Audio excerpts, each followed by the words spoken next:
سورہ بقرہ کے ترجمے اور مختصر تشریح کے اختتام کے بعد اب ہمیں مکی اور مدنی صورتوں کے اس پہلے گروپ میں جو دو جوڑے مدنی صورتوں کے ہیں ان میں سے پہلے جوڑے کی دوسری صورت کا مطالعہ کرنا ہے۔ یہ سورہ آل عمران ہے۔ جیسا کہ اس سے قبل بھی میں آپ کو بتا چکا ہوں کہ جوڑے ہونے کی نسبت یہ ہے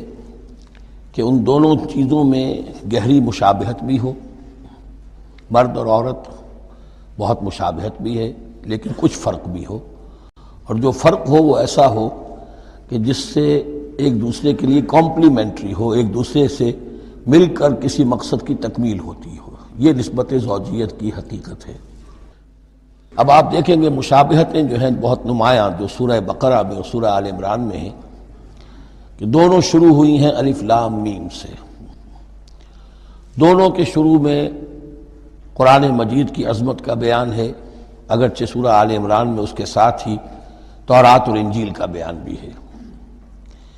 دونوں کے اختتام پر بڑی عظیم آیات آئی ہیں۔ وہ آیت ہم پڑھ چکے ہیں جو سورہ بقرہ کے اختتام پر آئی ہے، جو کہ ایک عظیم دعا پر مشتمل ہے، عظیم ترین دعاؤں میں سے اس کو شمار کیا جا سکتا ہے۔ ربنا لا تؤاخذنا ان نسینا او اخطانا۔ سورہ آل عمران کے آخری رکوع میں بھی ایک نہایت جامع دعا آئی ہے، وہ 3-4 آیتوں میں پھیلی ہوئی ہے، بڑی جامع دعا ہے۔ پھر جیسے میں نے آپ کو بتایا کہ سورہ بقرہ میں بھی یہ سورۃ الامتین ہے، دو امتوں سے بحث کر رہی ہے، گفتگو کر رہی ہے، خطاب کر رہی ہے۔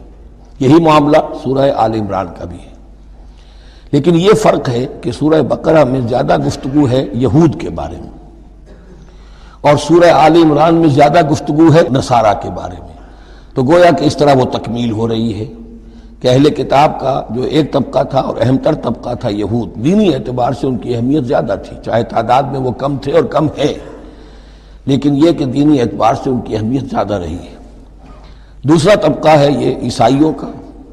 لیکن یہ کہ ان کا تذکرہ وہاں بہت کم آیا، یہاں آپ کو اس سورہ آل عمران میں زیادہ خطاب ان سے ملے گا۔ پھر جیسے سورہ بقرہ کا پہلا نصف جو ہے وہ 18 رکوعوں پر اور 152 آیات پر مشتمل تھا، اور نصف ثانی جو ہے وہ 22 رکوعوں پر لیکن 134 آیات پر مشتمل تھا، تو تقریباً مساوی دو حصے تھے۔ وہی کیفیت آپ کو یہاں ملے گی، بلکہ یہاں وہ بتمام و کمال ہے، دونوں حصے بہت مساوی ہیں۔ کل 20 رکوع ہیں، 10 رکوع ایک نصف اول میں ہے، 10 رکوع نصف ثانی میں ہے۔ صرف ایک آیت کا فرق ہے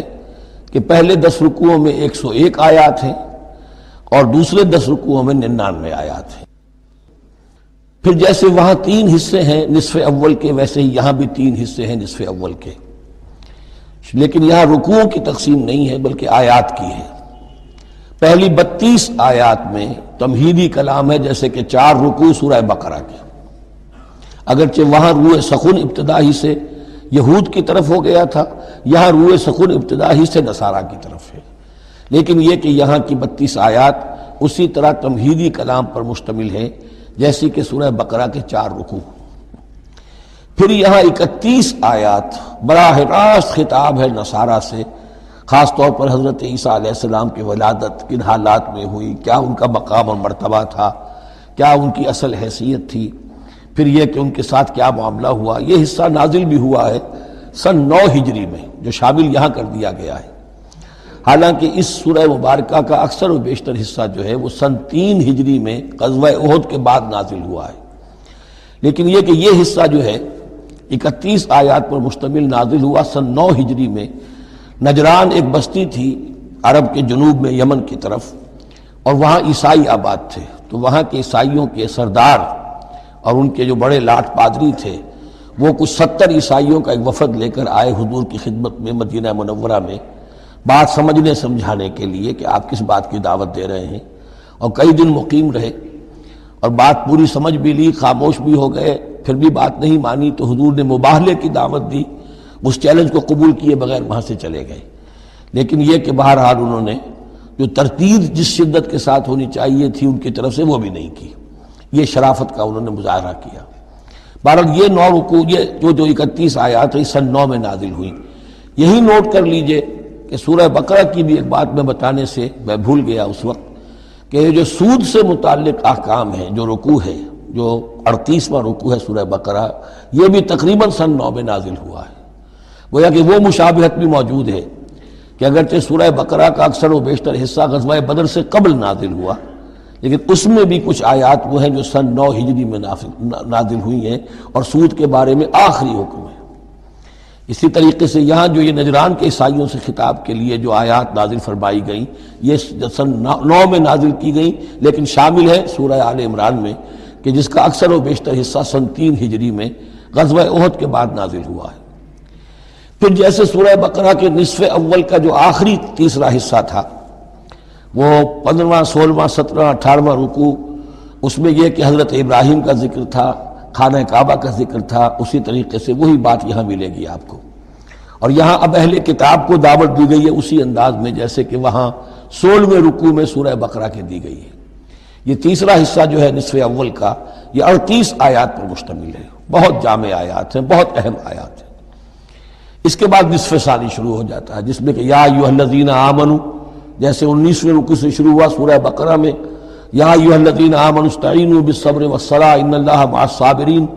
یہاں اب یہ 11واں رکوع جو ہے وہ شروع ہوگا یا ایھا الذین آمنوا اتقوا اللہ حق تقاتہ ولا تموتن الا وانتم مسلمون۔ یہ جو نصف ثانی کے 10 رکوع ہیں، ان کی تقسیم یہاں پر عمودی ہے، افقی نہیں ہے۔ پھر تقسیم کر سکتے ہیں، پہلے 2 رکوعوں میں زیادہ خطاب مسلمانوں سے ہے، اور پھر اگرچہ روئے سخن جو ہے پھر اہل کتاب کی طرف بھی ہے۔ پھر 6 رکوع مسلسل ہیں غزوہ احد کے حالات پر مشتمل، جو مسائل سامنے آئے ان پر تبصرہ، جو مسلمانوں سے غلطیاں ہوئیں ان پر گرفت، آئندہ کے لیے ہدایات۔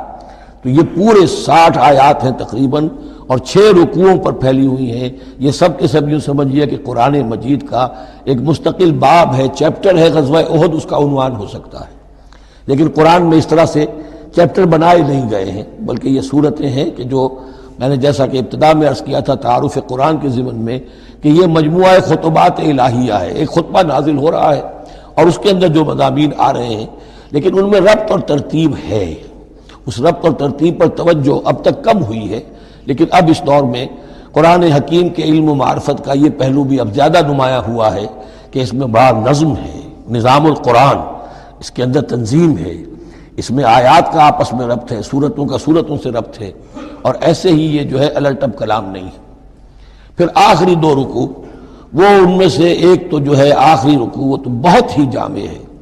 اور اس میں وہ عظیم دعا بھی آئی ہے، اور فلسفہ ایمان کے بارے میں اہم ترین بحث ہے کہ جو اس مقام پر آئی ہے۔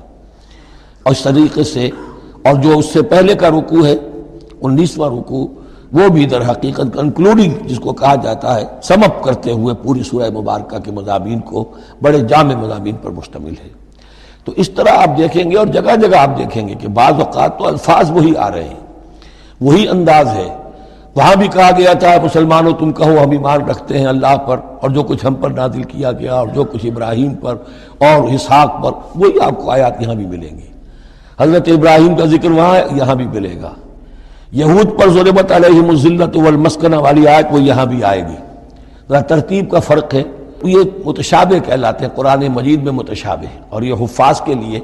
مشکل ترین مقام ہوتے ہیں کہ تیزی میں روانی میں وہ اس سے مشابہ جو مقام ہے وہ ادھر منتقل ہو جاتے ہیں۔ لیکن مضامین کے اندر آپ کو اتنی گہری مناسبت نظر آئے گی کہ جس کو میں نے تشبیہ دی ہے زوجیت، کہ ظاہر بات ہے کہ ہر حیوان کا جوڑا جو ہوتا ہے وہ یوں سمجھیے کہ 90% تو ایک دوسرے سے مشابہ ہوں گے، لیکن یہ کہ ان میں 5-10% کا فرق بھی ہوگا، اور وہ فرق بھی ایسا ہوگا کہ جو دونوں کے جمع ہونے سے کوئی نیا مقصد پیدا ہو رہا ہے۔ اس سورہ مبارکہ کا، سورہ آل عمران کا، یہ اور یاد کر لیجئے کہ میں نے آپ کو بتایا تھا کہ نبی اکرم صلی اللہ علیہ وسلم نے ان دونوں صورتوں کو ایک نام دیا ہے۔ جیسے آخری جو 2 صورتیں ہیں قرآن مجید کی، ان کو ایک نام دیا گیا معوذتین، قل اعوذ برب الفلق قل اعوذ برب الناس۔ ان دونوں صورتوں کو ایک نام دیا گیا الزہراوین، 2 نہایت تابناک اور روشن صورتیں۔ تو یہ اس میں تمہیدی کلام میں بس اسی پر اکتفا کر کے اب ہم آگے مطالعہ شروع کرتے ہیں۔